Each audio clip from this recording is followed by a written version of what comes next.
今日係 day one，咁我哋嘅主題咧就係我哋唔讓舊嘅角色去定義自己。好多時候咧，你需要換一個財富新身份。我舉一個例子，譬如話你而家每個月嘅月薪係8萬蚊，朝九晚五嘅，而你嘅目標咧係想銀行擁有3000萬現金。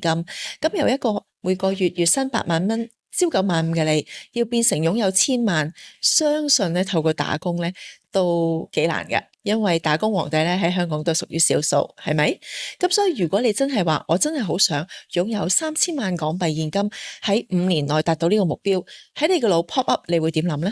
你會知道一係做生意咧，一係有啲嘅投資，啱唔啱啊？咁所以咧，當你有咁樣嘅諗法嘅時候咧，呢一個咧係一個外在嘅一啲條件去幫助你，但係另一邊咧，你要裏面咧有一啲嘅聲音，有機會障礙你㗎。而呢啲聲音咧，正正就係我哋今日要處理嘅地方。呢個聲音咧就係我哋不嬲點樣去睇自己。譬如有一啲人咧，佢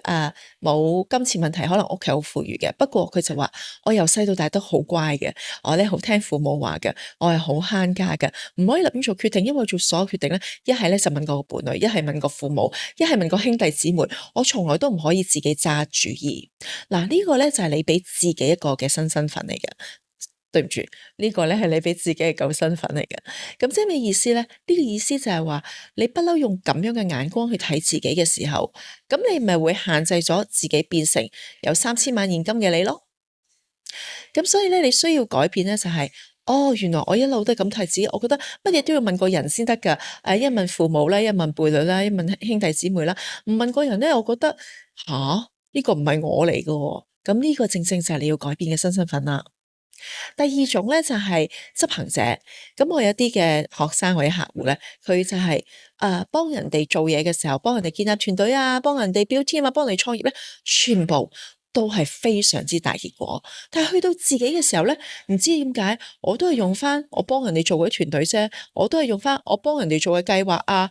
team 啊、或者係請嘅人一樣，唔知點解我次次都蝕錢嘅？呢個係因為你內在嘅新身份。內在嘅舊身份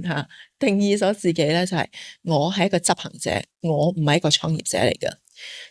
原來你發現係咁樣嘅喎，呢個咧正正就係潛意識俾你嘅舊身份嘅標籤。咁第三種咧就係家庭嘅拯救者，即係話咧，你咧負責屋企嘅家庭開支啦。咁所以咧，你個腦一諗咧就係，如果我有新嘅收入嚟，點解？因為我可以咁買間屋俾媽咪啊，買間屋俾父母啊，跟住可能俾老婆更好嘅生活啊，俾仔女更好嘅生活啊，等等。嗱，呢啲咧我冇話唔啱啊。其實頭先所講嘅冇所謂正確與不對，而係呢個係你嘅舊身份。如果一個8萬蚊每個月月薪朝九晚五嘅你係8萬蚊一個月嘅，你要去到想要銀行戶口有3000萬現金，你一定要做啲咩？喺現實上，一定係投資或者創業㗎，係咪？好啦，咁但係你知唔知道，如果你要投資同創業，你要個舊身份有機會會影響到你喺個過程裏面嘅轉變，可能係達唔到3000萬。300萬都唔得㗎，所以你一定要轉咗一個新身份，成為一個值得有3000萬嘅你。無論係創業同投資，將一個理想中自己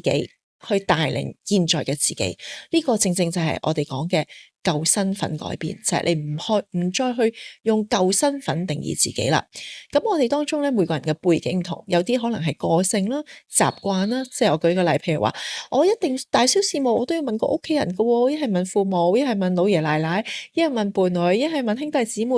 我從來都唔會自己揸主意㗎。咁另一類咧就係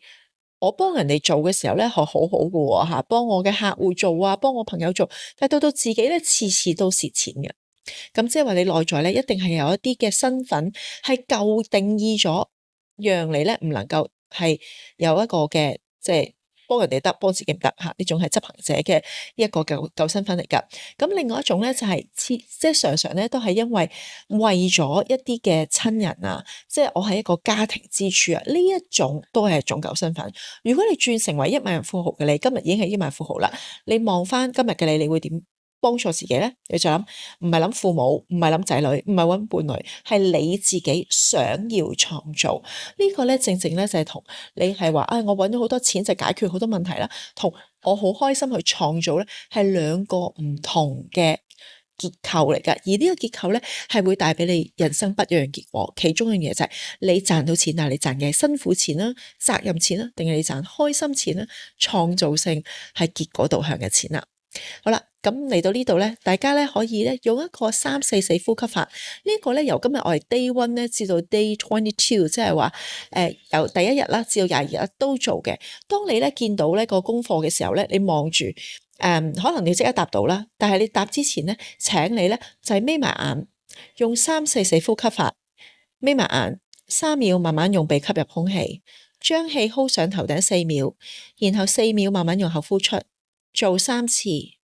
完成咗之後慢慢擘大眼，就可以去做一個好簡單嘅小功課，幫助你嘅思緒浮出嚟。咁如果你發現話，佢浮好多啊，跟住我擺低咗張紙做完啦，以為自己跟住隔咗幾個鐘又浮出嚟喎，咁你又可以再去做。記住咧，我哋雖然咧係一個每日一個計劃，每一個小功課啦，但係如果你做到第10日，突然間你諗翻起有啲答案係適合第一日嘅，你可以寫低佢。呢一個嘅功課咧，其實唔係一個24小時完成就變咗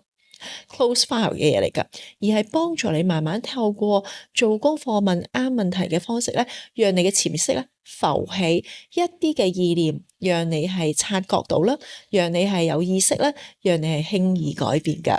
如果大家有問題咧，歡迎喺群組度留言㗎。咁而家咧，大家就可以做功課，完成咗之後咧，就可以去留翻第2日咧，我哋可以再做 day 2嘅一個覺察啦。